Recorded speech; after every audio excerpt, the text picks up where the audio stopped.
Attention! Il est important qu'avant de réaliser ces opérations ou toute autre procédure de sécurité ou d'entretien d'un produit HAIL, la personne qui effectue le travail ait lu et clairement compris le manuel de l'opérateur, y compris les instructions de sécurité détaillées qui accompagnent ce produit HAIL. Si certaines instructions ne sont pas claires ou si vous ne les comprenez pas, ne tentez pas de conduire le véhicule ou d'effectuer les tâches d'entretien ou de maintenance décrites dans cette vidéo. Dégagez la zone, placez des barrières autour du camion, puis éloignez-vous du véhicule et contactez immédiatement votre superviseur pour obtenir des instructions claires. Il est également important de porter les équipements de protection individuelle appropriés, ci-après désignés EPI, avant de commencer ces opérations ou toute autre procédure d'entretien ou de maintenance.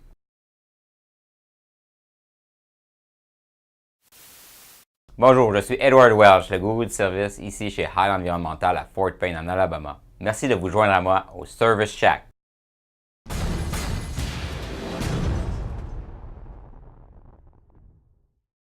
Aujourd'hui, nous allons vous montrer les fonctionnalités de notre nouvel écran HAIL Insight de 7 pouces. L'écran HAIL Insight est le centre d'information pour l'opérateur et un excellent outil de diagnostic pour les techniciens de service. L'opérateur peut voir les messages d'avertissement ainsi que les raisons pour lesquelles le système bloque une fonction. Les corrections nécessaires peuvent donc être faites afin que le véhicule soit opéré de façon efficace et sécuritaire. Pour le technicien de service, l'écran montre les informations sur les sondes défectueuses et à l'aide d'une formation adéquate, l'écran peut être utilisé pour tester les sondes ainsi que différentes entrées et sorties. Lorsque le contact d'ignition est à ON, l'écran va afficher si la pompe est active ou non, si le niveau d'huile hydraulique est bas, ainsi que la condition de diverses autres fonctions du véhicule. Prenez note que lorsque le camion est démarré, les caméras seront affichées par défaut. Pour basculer sur l'affichage HAIL, appuyez et maintenez le bouton du haut côté droit pour environ 5 secondes. Pour revenir sur le mode caméra, maintenez le bouton du haut côté gauche pour réinitialiser le contact d'ignition. Notez, sur les unités précédentes, pour basculer en mode affichage HAIL, maintenez le bouton du haut côté droit et le bouton OK simultanément pour environ 5 secondes. Pour revenir sur l'affichage des caméras, maintenez le bouton du haut côté gauche et le bouton OK simultanément pour environ 5 secondes. J'ai un truc rapide pour vous. Vous pouvez visionner temporairement n'importe quel message sur l'écran de contrôle en maintenant le bouton directionnel droit. Pour revenir en mode affichage caméra, simplement relâchez le bouton. Prenons un instant pour regarder les boutons disponibles sur l'affichage contrôleur HAIL et comprendre ce que ces boutons contrôlent. Home. Appuyez sur ce bouton n'importe quel instant pour revenir à l'écran d'accueil. Counters. Vous permet de voir le nombre de cycles des bras, nombre de cycles du compacteur, nombre d'heures de pompe, ainsi de suite. Caméra. Ici, vous pouvez entrer le mot de passe et appuyer sur OK. Un écran d'options s'affichera en utilisant les boutons directionnels. Vous pouvez naviguer à travers la liste des options des caméras. Vous pouvez sélectionner l'affichage des caméras selon votre désir. Pour obtenir le mot de passe, contactez le service technique HAIL au 1-866-310-4345. Brightness. Ajuste la luminosité de l'écran. Options. Vous amène à l'écran de la configuration des options. Service. Affiche l'état des entrées, entrée multiplex, entrée de module d'expansion, point de consigne, sortie et sortie de module d'expansion. Calibration. Le mode calibration vous demandera d'entrer un mot de passe et vous guidera à travers la calibration de la sonde du cylindre de fourche, de la sonde du cylindre de bras et de la sonde de position du compacteur. Maintenance.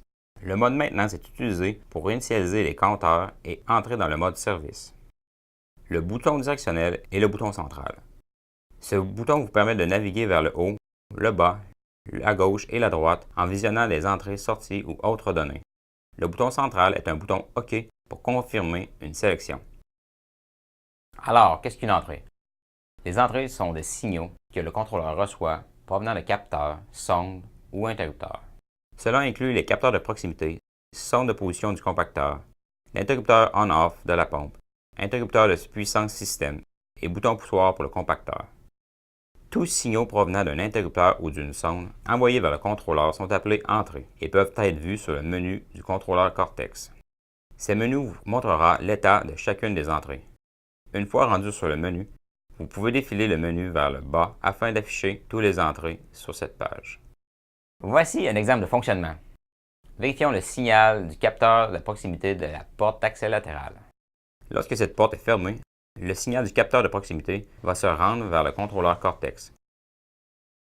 Lorsque le signal est rendu, l'écran affichera que l'entrée est active.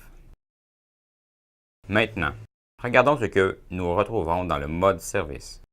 En appuyant sur le bouton Service et en naviguant à travers le mode Service, nous voyons les menus des entrées du contrôleur Cortex principal, le menu supplémentaire des entrées qui est pour le côté 2 du contrôleur principal, les entrées multiplex provenant du module d'interrupteur, les entrées d'expansion provenant du module d'expansion, les points de consigne, ceux-ci sont des points de calibration.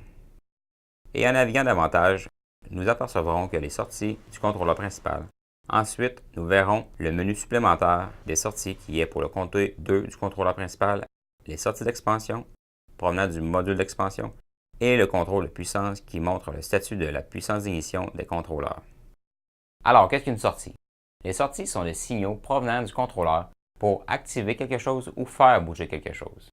Tous les signaux sortant du contrôleur sont des sorties. Les signaux envoyés à un solénoïde pour bouger un tiroir de valve ou simplement l'activation d'une lumière sont des exemples. Regardons nos lumières de cabine. Si nous activons cet interrupteur, un signal d'entrée sera envoyé vers le contrôleur et le contrôleur envoiera un signal de sortie vers la lumière afin de la faire allumer.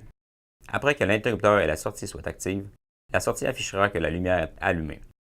Les contrôles à l'intérieur de la cabine du Heil Halfback sont faciles à diagnostiquer. Il y a 4 fils se connectant sur chacun des modules.